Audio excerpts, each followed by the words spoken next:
In this tutorial, we'll consider peer assessment in the LMS from the student experience. It begins with the lecturer issuing an assessment task. They can describe the assessment task itself and a set of peer review criteria. Each student then prepares their own submission and submits it electronically to the LMS. In the peer review cycle, students are issued one or more of their fellow students' work for peer review. They are shown this student work alongside the set of criteria as established by their lecturer. The lecturer can then assess each student's work in turn, providing both a mark for the submission and optionally a mark based on the quality of the peer review. So at the end of this process, you can receive a peer review from one or more of your fellow students, a mark from your teacher, and optionally a mark for the quality of your peer review of other students. So with all of that in mind, let's now look at this in the LMS. So here I am, I'm logged into the LMS, I'm in as a student, and I'm going to scroll down until I find the assessment piece in question. It's this one here. Now this launches into a tool called Turnitin. You might have met Turnitin previously for plagiarism detection, but it can also facilitate peer review. Here I see some instructions about the assessment piece, and I can see that's out of a certain number of marks. Lower down, I can see that there's also a peer review cycle, which has got some marks associated with it. At the bottom of the screen, I have the option to submit a paper. Click on that link. Give the assignment submission a title. And then click the plus symbol to upload your file.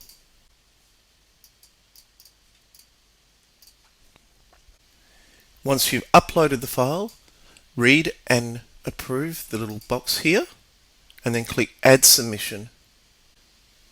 So that file is now being submitted to Turnitin.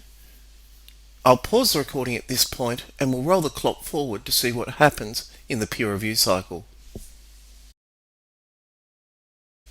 So some time has now passed. The due date for the assessment has expired and I'm in to perform my peer review. I'll click on the link again. This again will launch into the Turnitin system, but this time we're going to perform a peer assessment. And we do that by hitting the little green icon that appears here. This will launch the peer assessment tool. And we have the option to write a review. We do that by clicking on the Write Reviews tab at the top left of the screen. We can then start a review.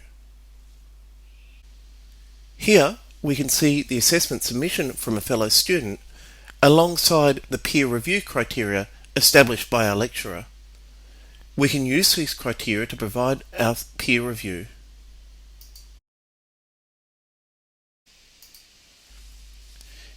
In addition to the criteria from our lecturer, we can also add our own notes to the assignment submission should we wish. For instance, you can highlight sections of the paper to add your own comments.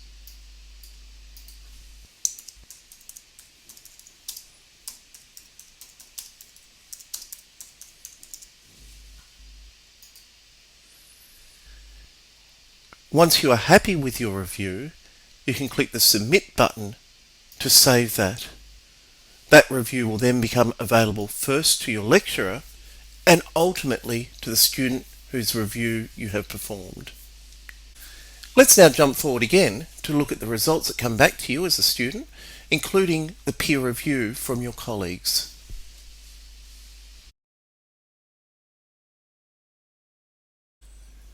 For one last time, we're back in the system, but this time to collect our marks and review feedback. Again, I click on the link, which will launch into Turnitin. And first of all, I'm going to collect the mark that I received for the quality of my peer review of another student. I do that again by clicking on this little green icon here,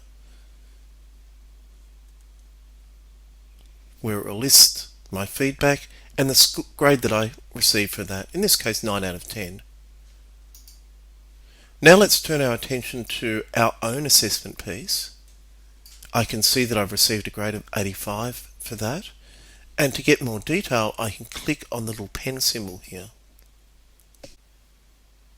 This will launch to show my submission piece. It will have any comments from my lecturer here. As I scroll down through my paper, I can note any inline comments that may have been added for me, and I can see ultimately a score that I've achieved for that paper. So now let's turn our attention to the feedback that we've received from our peers. To do that, we go to the PeerMark tab. From the options at the bottom of the screen, click on the little comments button.